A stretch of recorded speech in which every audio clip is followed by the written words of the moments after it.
말씀과 함께 교재 22페이지를 제가 읽겠습니다. 은혜 아래에 있는 우리는 더욱더 죄를 짓지 않도록 주의해야 합니다. 그리고 우리는 하나님께 감사해야 합니다. 왜냐하면 우리는 본래 죄의 종이었지만 지금은 죄로부터 해방되어 의의 종이 되었기 때문입니다. 죄의 삭은 사망입니다.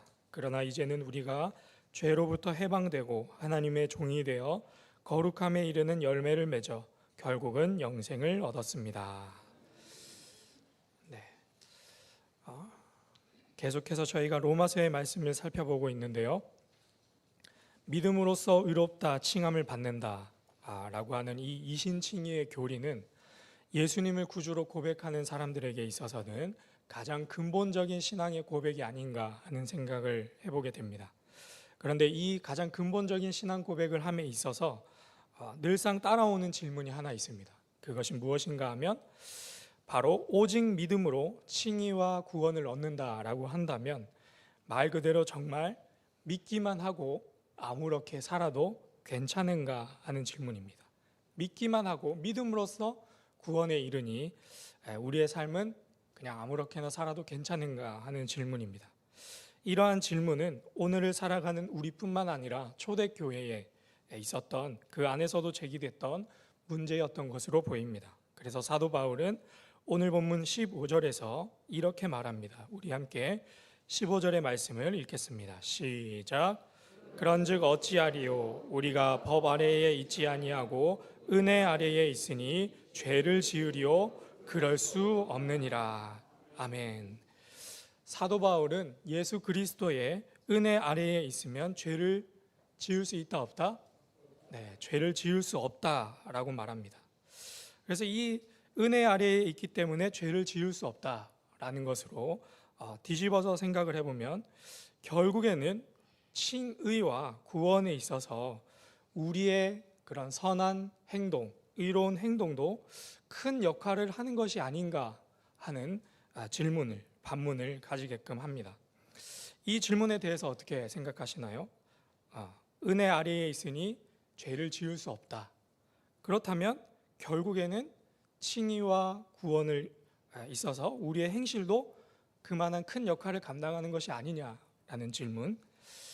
이 질문은 절반은 맞고 절반은 틀렸다라고 할 수 있겠습니다. 쉽게 예를 들면 이런 것입니다.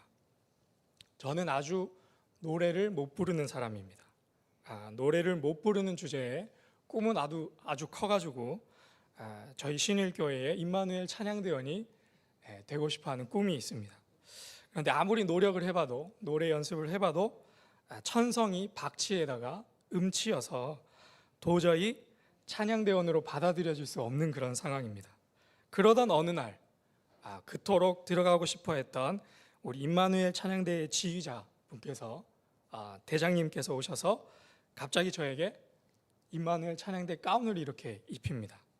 그리고 말하기로 이제 당신은 정식으로 우리 찬양대의 일원이 되었습니다.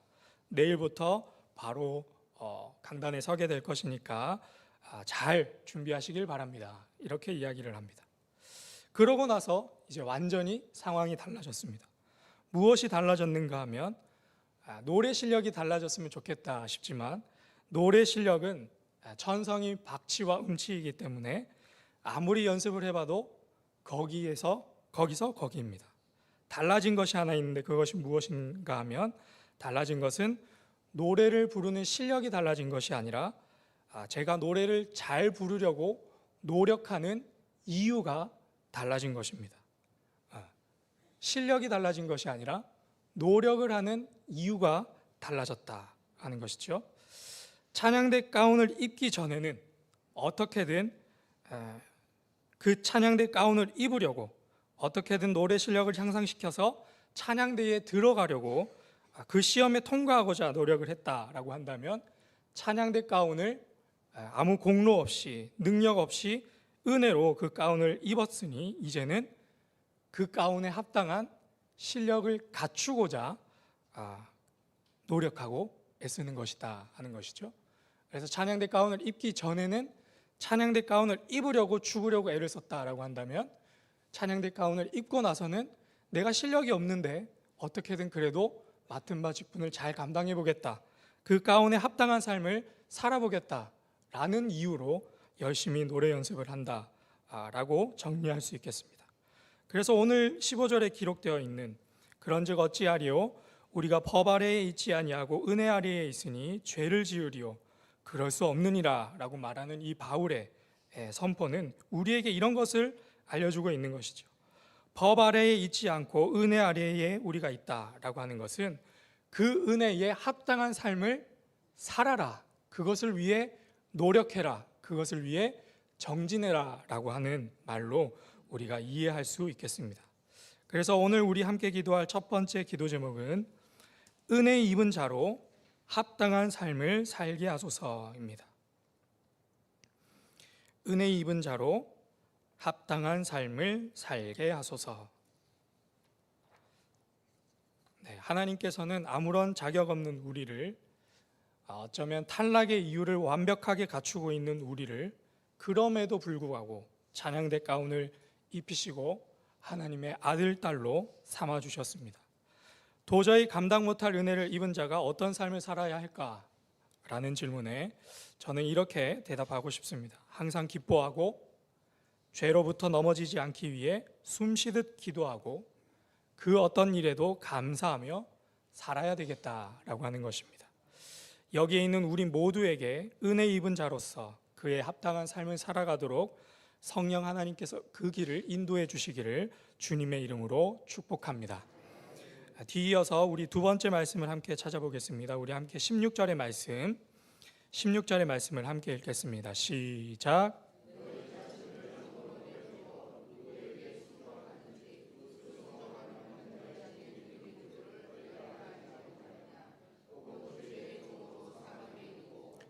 순종의 종으로 의에 이르느니라. 아멘. 오늘 본문에서 방금 읽은 16절에서 계속해서 반복되는 단어가 하나 있는데 그것은 바로 순종입니다. 순종. 예수님을 믿는 사람들에게 있어서 믿음과 더불어 늘상 따라오는 단어가 하나 있는데 그것은 바로 순종입니다. 순종이라는 말은 순순히 따른다는 말로 무언가를 억지로 한다거나 강제로 한다거나 하는 것이 아니라 마음으로부터 우러나서 그 말씀대로 따르게 되는 것을 뜻합니다. 여기서 우리가 기억해야 할 것은 하나님이 우리에게 찾으시는 것, 원하시는 것, 주목하시는 것은 겉으로 드러나는 그런 어떠한 행위의 결과가 아니라 그 결과가 있기 전에 있었던 그 과정 속에 있는 순순히 따라감, 순종함에 있다라고 하는 것을 우리는 기억할 필요가 있겠습니다. 운동선수 이야기를 잠깐 말씀을 드리면 한 운동선수가 있는데 이 선수를 단기간 안에 좋은 결과, 운동신경을 향상시킬 수 있게끔 하려면 어떻게 해야 될까? 간단합니다. 아주 혹독하게 훈련을 시키면 됩니다.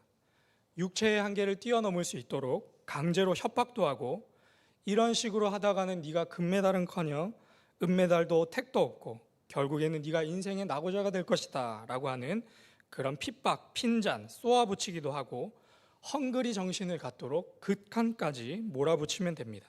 그렇게 하면 짧은 기간에도 좋은 결과를 낼 수 있겠다 싶습니다. 그런데 그 결과, 좋은 결과는 딱 거기까지입니다. 한두 번은 시합에서 좋은 결과를 낼 수 있겠지만 이런 강압적인 방법이 그 선수에게 반복되면 결국에는 그 선수는 낙오할 수밖에 없다 싶습니다.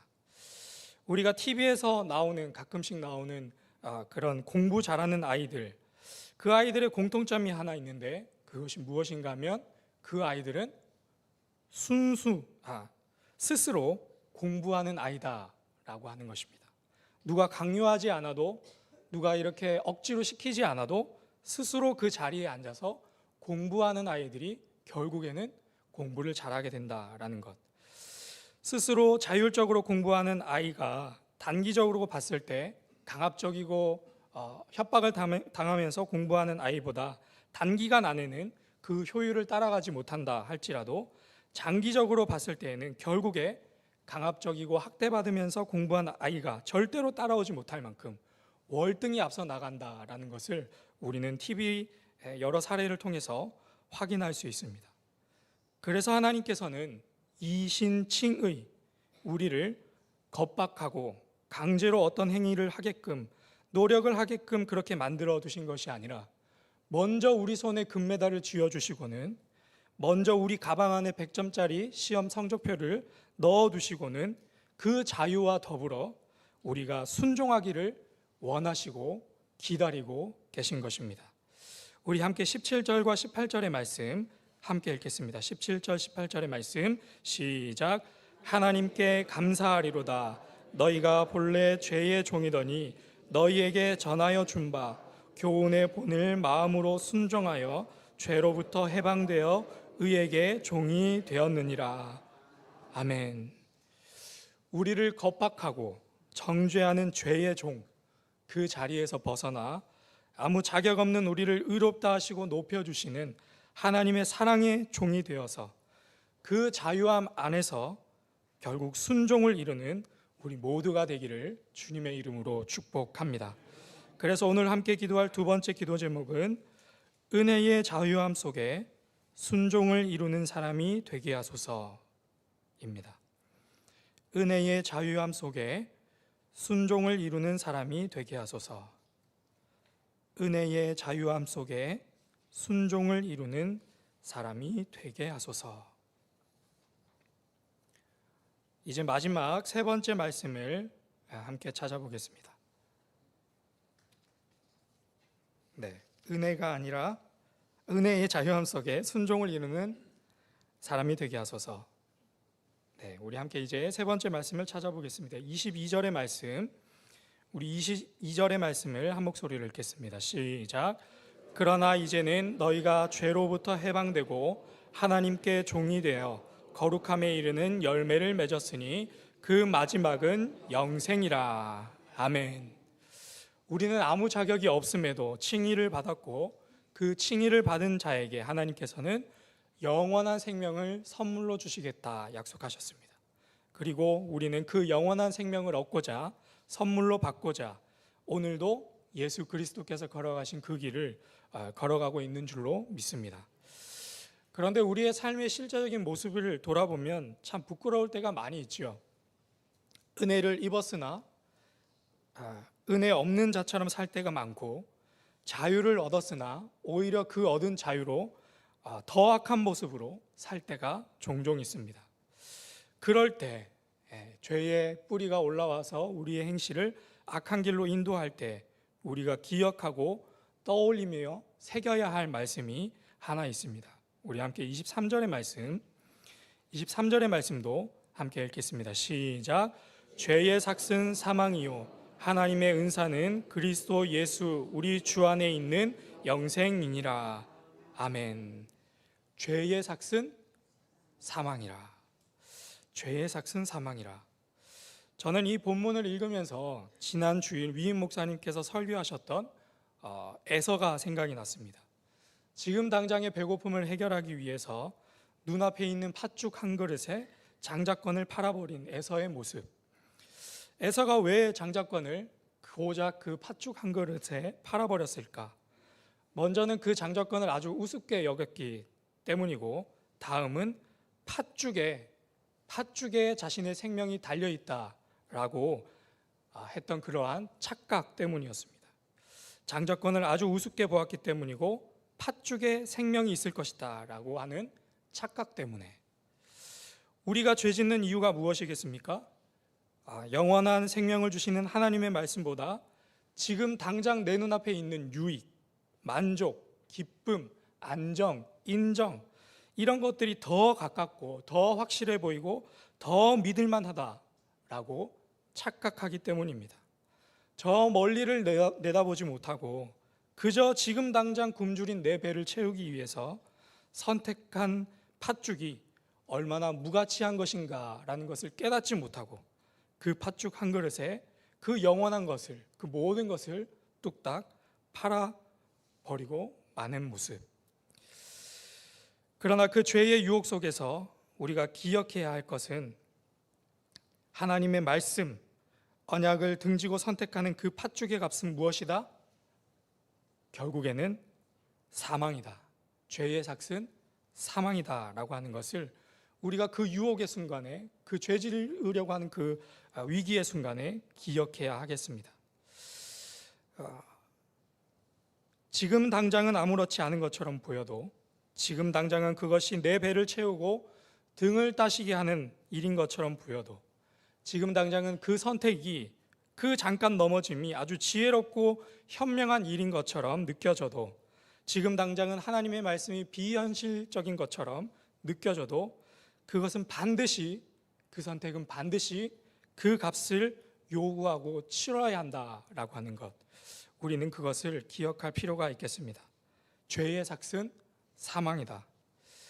그런데 이 이신칭의를 말하고 있는 이 로마서의 앞에서 이 죄의 삭은 사망이다라고 하는 이 말이 다시금 우리의 삶을 율법의 조문으로, 죄의 종으로 끌고 가는 그런 말씀이 되지 않기를 간절히 바랍니다.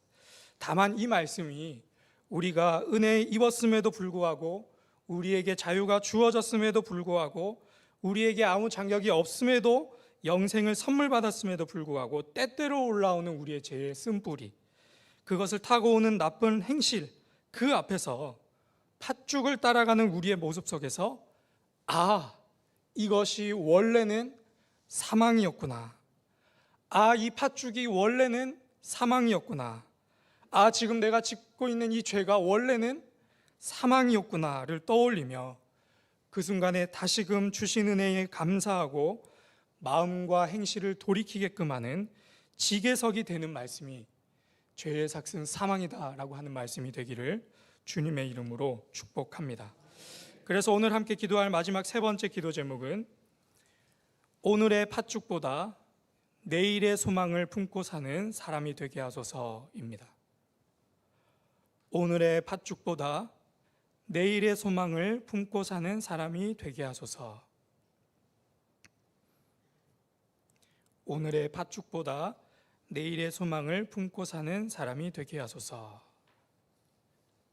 이제 우리 함께 말씀을 놓고 함께 기도하겠습니다. 먼저 첫 번째로는 은혜 입은 자로 합당한 삶을 살게 하소서 기도하시고, 두 번째로는 은혜의 자유함 속에 순종을 이루는 사람이 되게 하소서, 마지막 세 번째로는 오늘의 팥죽보다 내일의 소망을 품고 사는 사람이 되게 하소서 기도하시고, 내일 있을 주일 예배를 위해 말씀 선포하실 위임 목사님을 위해, 다음 세대를 위해, 그리고 전쟁 중에 있는 우크라이나와 중동 땅을 위해 우리 한마음 한뜻으로 주님 앞에 기도하며 나아가겠습니다.